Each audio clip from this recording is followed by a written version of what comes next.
I'm Chevy, and today on the Daily Shed, we discuss floating floors.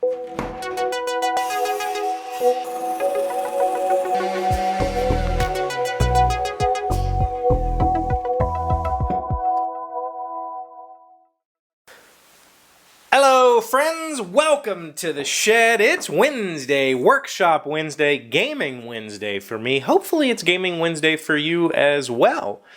Tonight is a night that I get to go play board games with friends, and I have a blast doing that every week. So, but that's not concerning this episode. It is Workshop Wednesday, and on Workshop Wednesdays I like to talk about stuff involving tools, typically. That's what I think of when I think of workshops. And I got a question. Emailed from thedailyshed.com. There's a contact form. Did you know that? Floating floor is the subject, so we're talking floating floors today. I just bought bamboo floating floors. What's the best and cost-effective, cheapest underlayment for noise reduction and moisture protection? Okay. I'm assuming from the question that you're installing this in a floating fashion because you called it floating floor. That would make sense. You can glue down floating floor, but then it's not floating anymore, and that seems strange.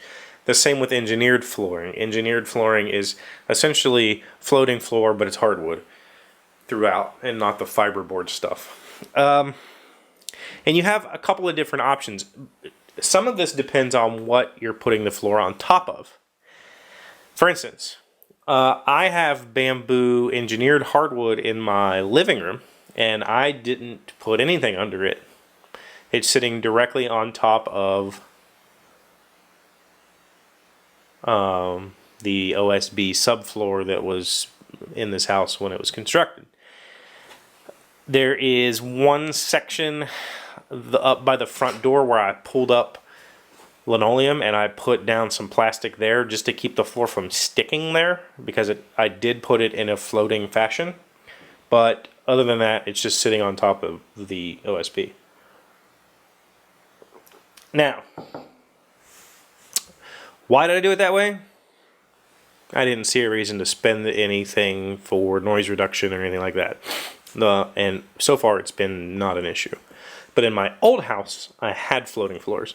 And those floating floors I installed over top of existing pine or maple hardwood flooring. And so the flooring had been, through the years, had thousands of carpet staples installed in it. It was an older home, so there was a whole bunch of issues. So I wanted to make sure that I put something down to protect the flooring there. And in that particular case, I used just the really super cheap closed cell foam. It's like the least expensive thing you could possibly get, and it worked well for my application. But that flooring, the same as my living room here, was over top of a climate-controlled basement. So I don't have to worry about moisture or anything coming up through the floor. If your floor, your subfloor, is on top of a crawl space, you should probably have a moisture barrier. As well, if the subfloor is on concrete, you must have a moisture barrier. I don't care what anybody else tells you, concrete breathes and it sweats, and you will get water underneath of your flooring if you don't have a vapor barrier down. So, in my mind, the two top solutions are either felt or cork. They make flooring felt. It looks a lot like roofing felt, if you've ever seen tar paper, people will call it, but it doesn't have tar in it, so it doesn't smell horrible. They make special flooring felt that has a thin plastic coating on it for concrete. If you're putting the flooring down over top of a floor that could have moisture, that is an amazing option. If you're not putting it down over a floor that has the potential for moisture problems, I would say cork myself. It is more expensive, but it has some other properties that make it awesome. Number one, it's water resistant. It's not waterproof, If you spill a bunch of stuff on your floor, it's still going to go through the cork, but it is water resistant, which means it's not going to break down because of the water. It's also antimicrobial and antifungal, and that's awesome. That means that if you do spill something and it doesn't get cleaned up right away, or water somehow gets underneath your flooring, and it's going to have a much harder time creating problems. Mold, essentially. Which is good for everybody, especially good for anybody who has allergies. So, in my mind, cork is the best option, assuming you have the moisture under control. Again,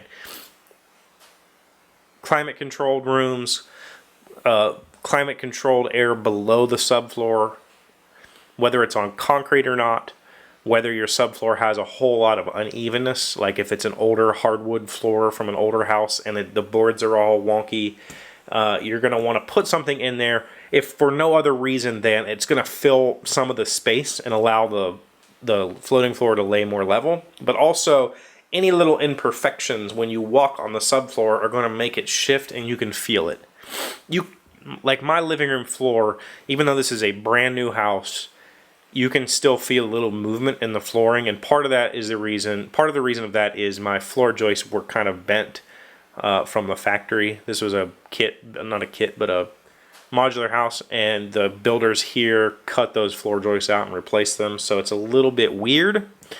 And if I had to put something under it, it would have been slightly less weird.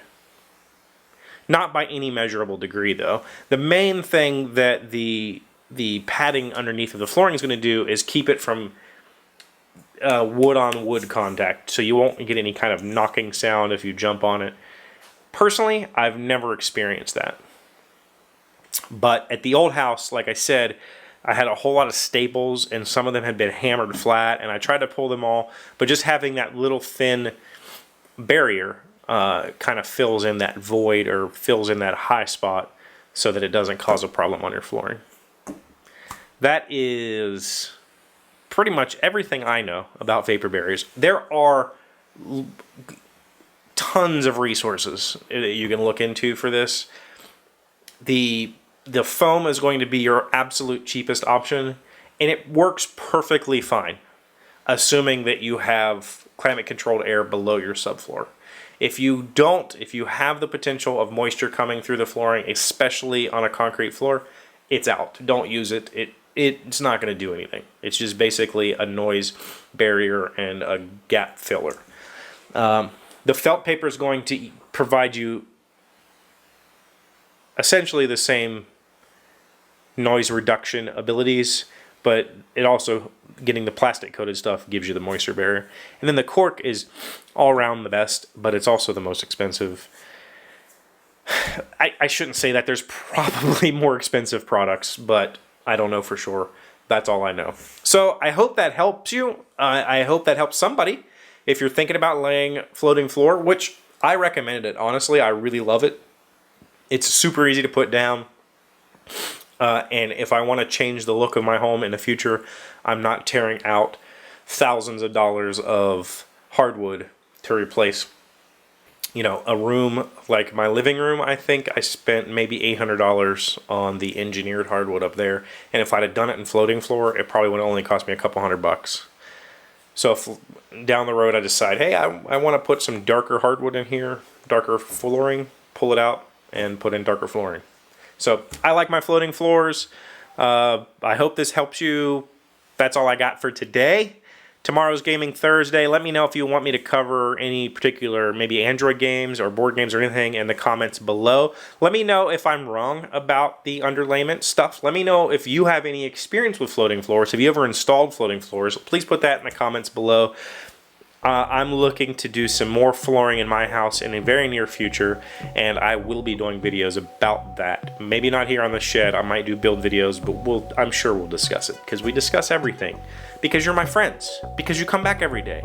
And I sincerely appreciate that. While you're down in the comments, don't forget to like and subscribe and share this video with your friends. I much appreciate it, and I'm going to go play games. Hey Doc, wait! I want to ask you something. Today's random fact comes from DNAindia.com, or maybe it's Dnaindia. Nah, I'm pretty sure it's DNAindia.com. What is the color of the black box in a commercial airplane? I know this. It's not black. Black box or flight data recorder mounted in the tail of an aircraft is one of the most important gadgets that is used to reconstruct the events leading to a plane crash. The term black box, however, is a misnomer as its color is orange. This is done for easier location after a crash. It's actually really bright orange, like brighter than my shirt orange. Blaze orange. Hunter orange. Orange. Not the new black.